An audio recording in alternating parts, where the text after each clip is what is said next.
Olá, e nós estamos aqui mais uma vez para bater um papo, para compartilhar estudo sobre a Bíblia, sobre a vida prática. A semana passada foi delicioso, né? Falamos sobre dívidas. Hoje nós vamos falar sobre ajuntem tesouros no reino de Deus, nos céus. Vamos pensar sobre isso. Para iniciar, eu quero dar boas-vindas novamente à Érica. Érica, é um prazer estar com você. A Fabi também. Érica, você inicia para a gente com uma oração, pode ser? Sim, vamos lá. Vamos orar.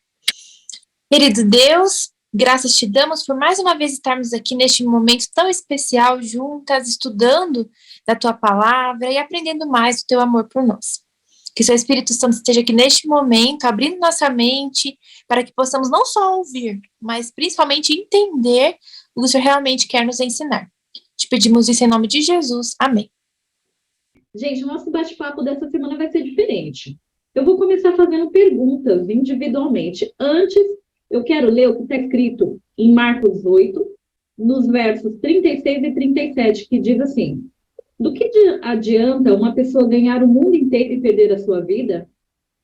Que daria uma pessoa a sua vida? Olha só, dona Nádima, você fica inquieta quando não consegue saber o que vai acontecer na sua vida? Você tem dificuldade de lidar com incertezas do futuro? Você fica ansiosa? Você quer ter o controle? Fala para mim, Nádima. Yes! Eu gosto de saber tudo o que vai acontecer com detalhes, porque daí isso me dá segurança, me dá disposição. É lógico que muita coisa a gente não tem como saber, mas eu sou esse tipo de pessoa. Eu gosto de estar tudo meio que alinhadinho, sem muitas surpresas. Gosto de surpresas também, mas eu estou dizendo principalmente nas questões de finanças, de controle da casa. Então, se eu sei, por exemplo, que meu salário, eu sou uma pessoa assim, tá? Eu fico imaginando uma pessoa que trabalha e que vai depender do quanto entrou naquele mês. Eu acho que eu ficaria muito ansiosa. Então, como eu trabalho é salário fixo, então eu já sei, sabe, é nesse tipo de controle que eu não tenho tanta ansiedade, mas realmente é preocupante se eu extrapolar. Daí eu fico, né, e agora o que vai acontecer? Então, essa perguntinha aí, se eu fico inquieta, eu fico sim, e não sei, não é só uma questão de por ser mulher ou não, eu acho que é o meu jeito de ser e de viver. Dona Nádima, eu acho que não é o seu jeito, eu acho que é o jeito do ser humano. Eu acho que é o jeito do ser humano. Érica, agora eu vou te pegar. Você já foi pressionada a solucionar alguma coisa com as suas próprias forças? Eu digo assim, estava ansiosa, estamos falando de ansiedade, tá? Estava ansiosa por alguma situação e nós somos ensinados a buscar primeiro o reino de Deus, que as respostas venham dele. Mas você já se precipitou tomando alguma decisão e não deu muito certo? Ou você sempre espera uma resposta divina? Olha, eu sou uma pessoa que penso muito para tomar uma decisão. Isso eu acho que, tipo, é algo até negativo às vezes, porque tem horas que você tem que agir ali rápido que a oportunidade passa, né? Então, desde nos meus negócios, em tudo que eu vou fazer, é muito difícil eu tomar uma decisão sem orar antes. E eu oro e ainda fico ali pedindo para Deus, Deus me dá uma luz, para ter certeza que é isso mesmo. E tem horas que eu tenho dificuldade, de ver a luz e falar, mas será que é? Aí Deus manda uma outra resposta, né?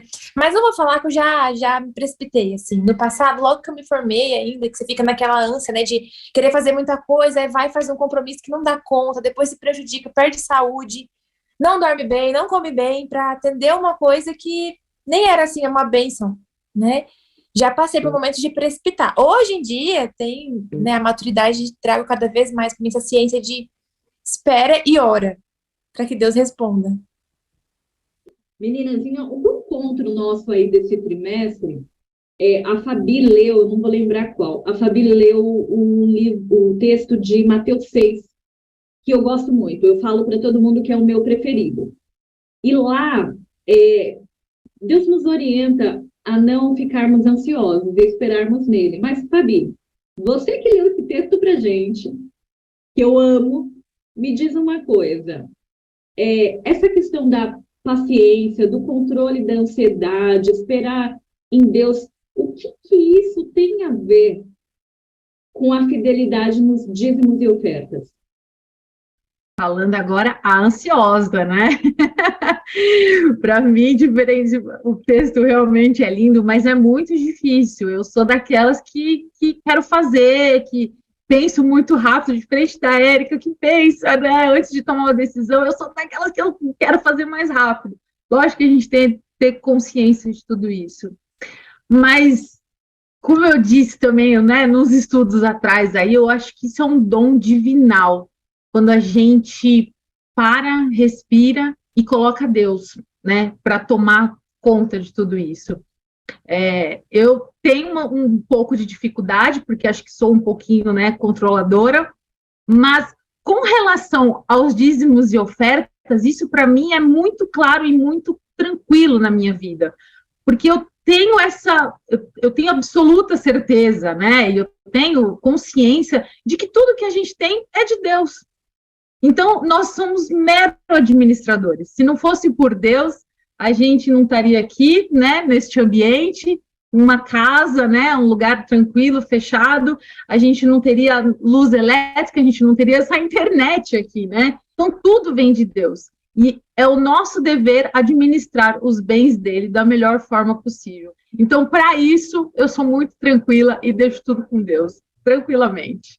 Que bom, que coisa linda, Fabi. Eu sou igual a você, eu penso muito rápido e costumo agir rápido também. Agora eu vou fazer uma pergunta para vocês três, só que eu vou pedir para a Nádia responder por último. Aí você ou a Érica, Fabi, você ou a Érica decide aí quem vai responder primeiro. A impaciência bloqueia a fé? Eu acredito que sim, porque é aquele momento em que você age do jeito que você acha que tem que ser, e aí você não teve o período de confiar e ver Deus agir, né? E o que é legal eu fazer essa pergunta, assim, primeiramente para vocês duas, porque vocês são opostas, né? Eu já me identifico com a Fabi. A Érica falou que pensa, então para ela, com certeza, é algo negativo, né? Bloqueia a fé. E para você, Fabi? Eu estou um pouquinho no grupo dos impacientes mesmo, né? É óbvio que para algumas coisas, algumas decisões muito importantes, a gente tem que acalmar o nosso coração, né? Mas para outras coisas, eu sou aquela que eu quero uma resposta rápida, eu quero agir rápido, eu quero tomar uma decisão.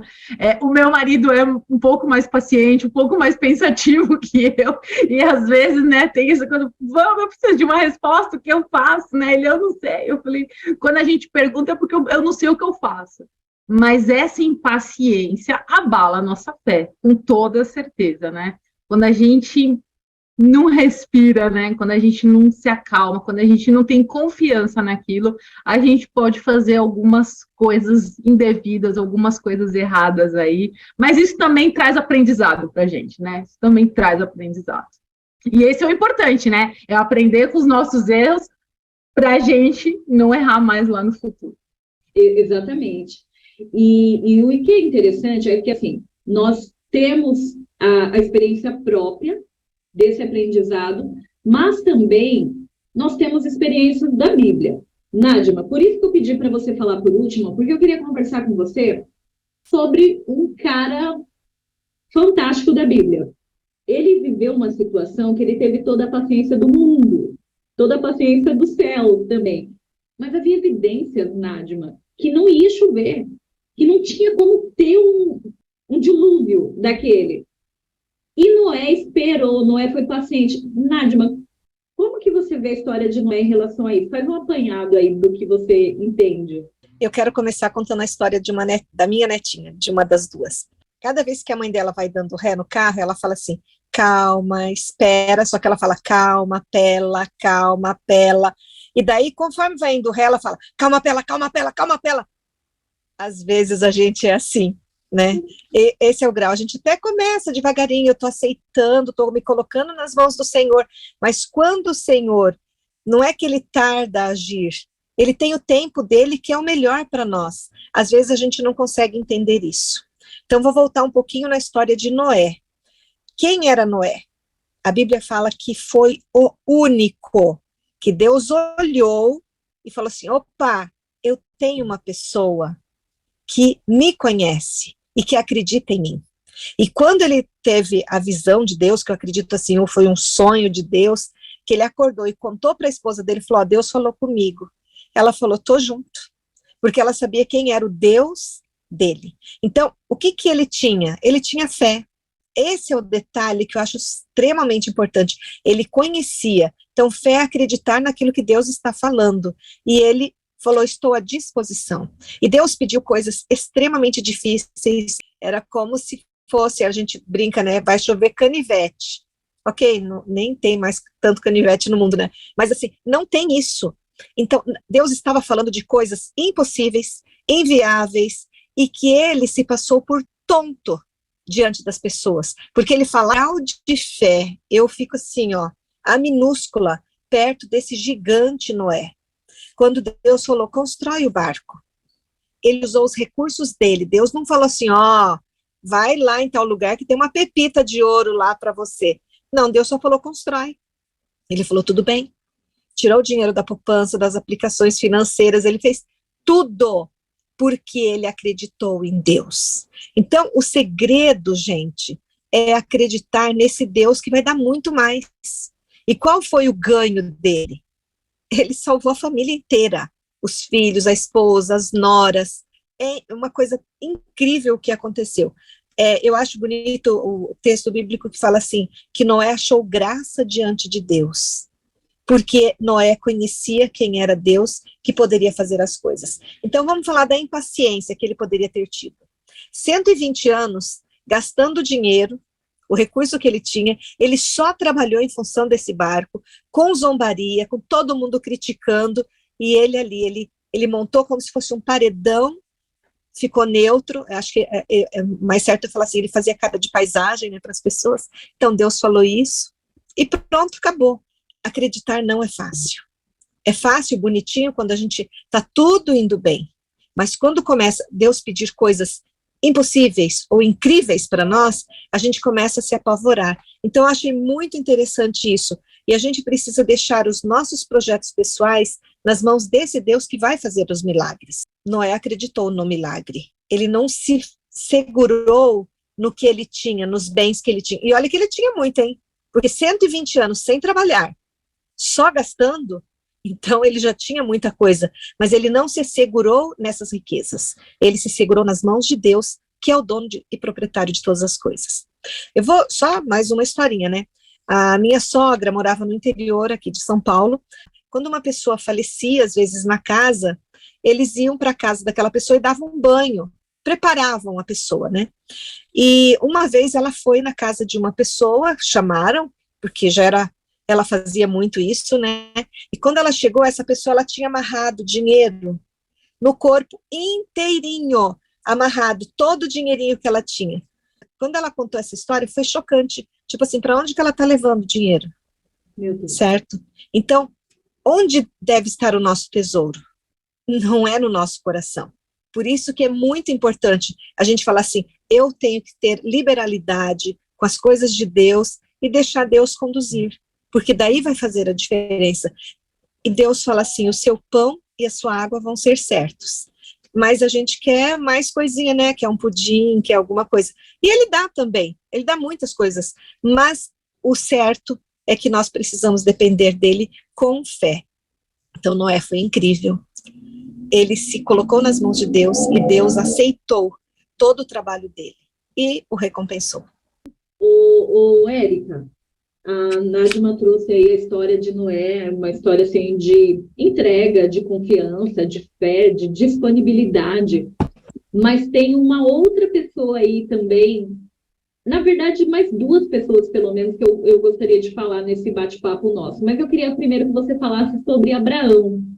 Abraão também foi esse cara? Com certeza foi. Tem uma escritora norte-americana que eu gosto muito, ela diz assim que a obediência de Abraão, ela é inquestionável. Ela diz que é uma das mais impressionantes evidências de fé que nós temos na Bíblia. Por quê? Abraão foi aquele que Deus chamou para sair da sua terra natal, ali de todos os seus parentes, e ir para um lugar, e não falou que lugar era. Só falou, sai que você vai para um lugar que eu vou te mostrar. E com certeza não seria algo que qualquer um de nós iríamos gostar, de sair de perto da família, dos nossos amigos, terra natal, provavelmente tinha muitos bens ali, estava crescendo, desenvolvendo ali, e ir para um lugar que nem sabia onde era. E o que Abraão fez? Abraão, ele obedeceu. Ele simplesmente pegou suas coisas sem discutir, e ele tomou essa decisão que certamente não foi decisão fácil. Nós temos ali na Bíblia, em Gênesis 12, onde narra essa história que aconteceu. E depois também, um pouquinho na frente, lá em Hebreus 11, nós temos um relato bem interessante falando que, pela fé, Abraão obedeceu. Pegou suas coisas sem reclamar, pegou sua família, e pela fé, quando ele foi chamado para receber uma herança, como herança, sem saber nem para onde ia, Hebreus 11, no verso 8, diz isso. Nós temos, assim, muita relevância na história de Abraão, como uma pessoa que estava satisfeito de estar onde Deus queria que ele estivesse. Ah, mas minha família, mas o que eu quero, o que eu sonho, o que eu vou desenvolver, o aqui e agora, os nossos olhos, eles veem o aqui e agora, o que é concreto, o que é material, mas Deus, ele vê muito além. E aí, quando Abraão obedeceu, confiando no que ele não via, mas no que, seguindo a voz de Deus, ele teve uma vida cheia de experiências com Deus, cheia de milagres, e pai de uma grande nação, né? Então nós chamamos de Abraão o pai da fé, o pai dos fiéis. Ele era conhecido como um homem muito generoso, hospitaleiro, um servo de Deus, e foi esse testemunho exemplar que ele deixou para nós. Que decisões importantes, elas, quando a gente obedece a Deus, mudam nossa vida para melhor, com certeza, se é mediante a obediência a Deus. Você falou de decisões importantes. E aí, pensando em decisões importantes, eu não tenho como não falar em Moisés. Eu fico assim pensando na história de Moisés, o cara tinha tudo. E ele abriu mão por um propósito. Ele deixou toda a riqueza de um reino para viver junto a escravos. Tem sentido isso, Érica? Não, né? Não faz sentido aos nossos olhos que veem o que é concreto, né? Que sonha, quer realizar aqui na terra, construir, comprar, crescer. Mas Moisés, ele foi alguém assim que viveu a providência divina, desde que nasceu, inclusive, né? Sua mãe já foi uma mulher assim que confiou muito em Deus, que já teve um diferencial na educação de Moisés, e todas as suas decisões foram muito pautadas também na obediência. Na lição fala que Moisés tomava decisões conscientes, e ele passou por muitas tentações e atrações, né? Porque ele vivia no Egito, uma terra que na época ali passava o rio Nilo, uma região muito próspera. Eu até, essa semana, eu fiz uma viagem aqui no Mato Grosso, moro numa cidade muito boa, mas fui em outro lugar, uma cidade chamada Juara, 250 quilômetros daqui. É muito bom quando você vê um lugar próspero, né? Passa muitos rios ali perto, a terra muito boa, muito produtora. E Moisés, mediante tudo isso, ele escolheu sair daquela região produtora e seguir a Deus, e obedecer a Deus. Ele deixou um trono, ele renunciou um trono. Hoje a gente brinca que, né, as menininhas são todas princesas e todo mundo queria ter um reinado, né? A gente pensa nas questões financeiras, mas também toda uma vida dele que ele foi preparado para sentar no trono e ele abdicou para ser obediente. Então realmente ele foi, assim, é muita coragem você se colocar nas mãos do Senhor e falar, estou aqui, Senhor. Pode me levar para onde for, e não foi uma vida fácil, foi uma vida muito difícil, porque lidar com gente, não é fácil não. A gente já está aí nesse canal, acho que é o 20º encontro nosso, 14 da primeira temporada, mais 6 dessa, né?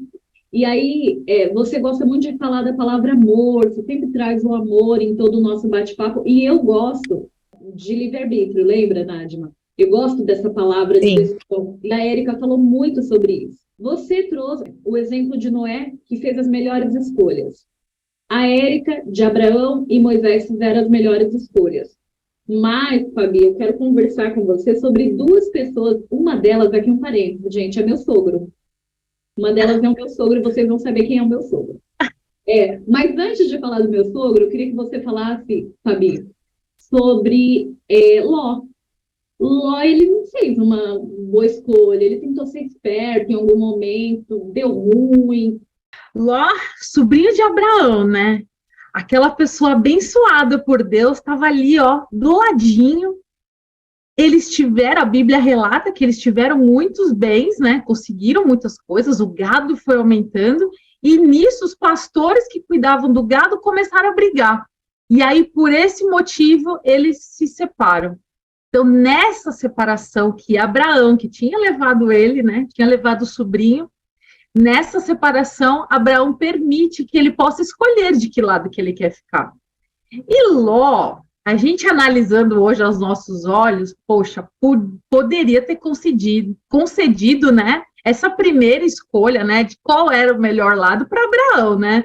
E egoístinha, como muitos, né, de nós acabamos sendo em alguns momentos das nossas vidas, egoísta, escolheu o lado bem, né, com mais benfeitorias, né? Uma campina com água, né, para alimentar ali os animais, para a vegetação. Só que a história depois, né, a gente conhece que a história não acabou tão bem assim, e Ló teve que sair fugido da cidade. Ló deveria ter concedido o direito de escolha a Abraão, por ser o parente mais velho. E por quê? Aí lembra o que a Érica gosta de falar do contentamento. Aliás, ele devia a sua própria prosperidade à sua conexão com o patriarca, ou seja, ele tinha que ter um contentamento, uma gratidão a Abraão que ele não teve. No entanto, ele não demonstrou gratidão ao seu benfeitor e com egoísmo, quis dar um desperto, né? O que considerou melhor, ele escolheu. Muito legal. Agora, Fabi, eu brinquei aí que você ia falar do meu sogro, porque todo mundo sabe, eu não escondi ninguém, que eu sou apaixonada por José, mas o pai de José fez besteira também, né? Jacó, Fabi. Só me deu os personagens difíceis hoje, Esther. Jacó também é bem complicado, né? Já começa lá no nascimento, pegando no calcanhar do irmão, né? Para ficar ali querendo a primogenitura. E depois, né, incrível, essa é daquelas histórias que a gente lê, relê e fala, mas como é que pode um negócio desse, né? Junto com a mãe, faz ali uma armação para roubar a primogenitura do irmão mais velho, né? Que apesar deles serem gêmeos, né? O Esaú era o mais velho. Só que essa história, da mesma forma que Ló, também não acabou tão bem, né? Mais uma vez, a pessoa que tinha a oportunidade de estar ao lado de um dos patriarcas, abençoado por Deus, acaba não permitindo, né, não acreditando nas promessas de Deus, age da forma que gostaria e também, da mesma forma que Ló teve que ir para um lado, né, de separado de Abraão, Jacó também teve que ir para longe, né, lá para as terras do tio Labão, e lá foi enganado pelo próprio tio, né? E aí a gente sabe, né, quem conhece a história aí sabe que ele acabou trabalhando 14 anos, né, de graça, né, para o tio, para conseguir as coisas que eles tinham. A parte boa de você ter os erros é você aprender também com os erros, né? E eu acho que Jacó é um bom exemplo nisso, né? E ele entendeu, depois de ter uma luta com Deus, que a bênção dele estava preparada, né? E que Deus tinha. E tem um detalhe na Bíblia, né? Tem algumas coisas que passam desapercebidas sob os nossos olhos, ainda mais quando a gente lê histórias muito conhecidas na Bíblia, né? Quando a gente lê essa história, né, que Jacó roubou a primogenitura do irmão Esaú, a gente sabe que Jacó se fantasiou, né, do irmão, e aí Abraão deu aquela bênção, mas depois Abraão não, desculpa, né, o Isaac, né? Isaac também chama Jacó e dá uma bênção especial para ele, sabendo que ele, né, era o filho, o caçula ali, né, o filho mais novo. Isso está em Gênesis 28, a partir do verso 1, queria dividir com vocês.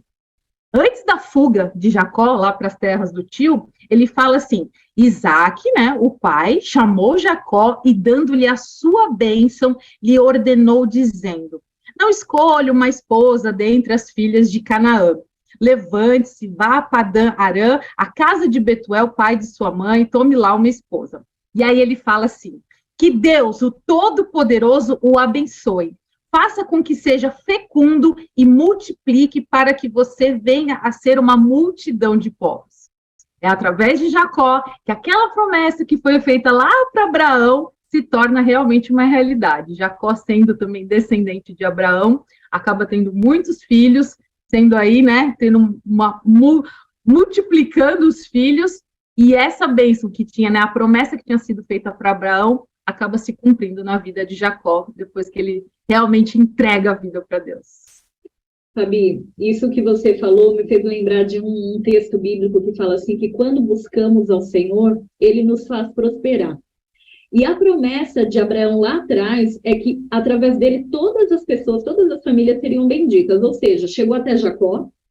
E o que é interessante, Ló, todo mundo sabe da história, que Deus queria destruir Sodoma, que foi a cidade que Ló escolheu, mas pela vida de Abraão, Deus concedeu a graça, essa graça infinita do Senhor. E tem um texto que eu achei lindo, que fala assim, ó, em harmonia com seu amor, Deus não parou de conceder misericórdia até que Abraão parou de perguntar.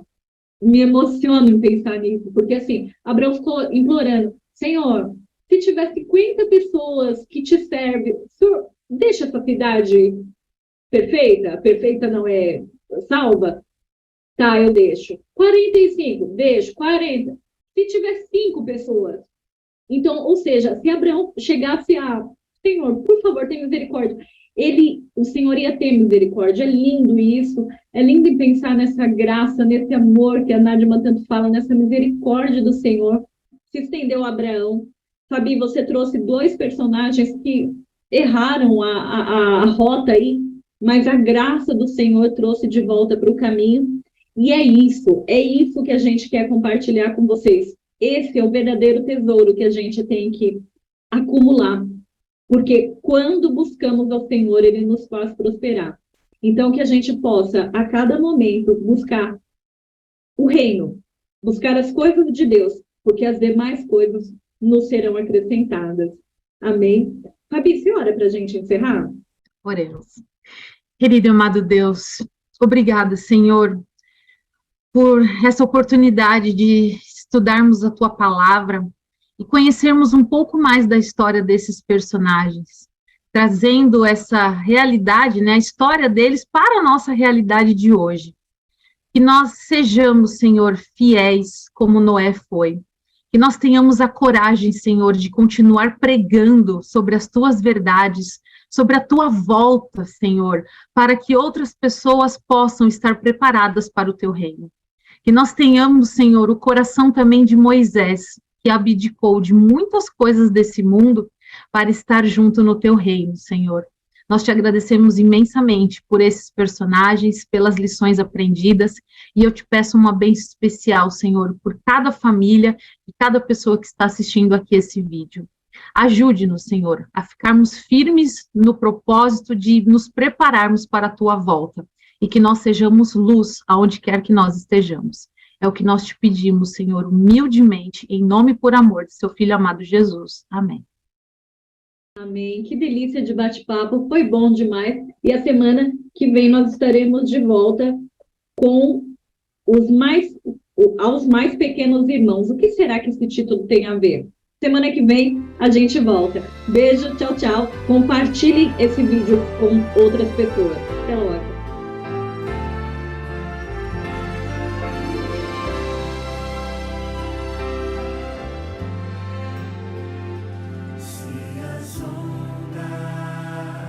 Esta vida destruir.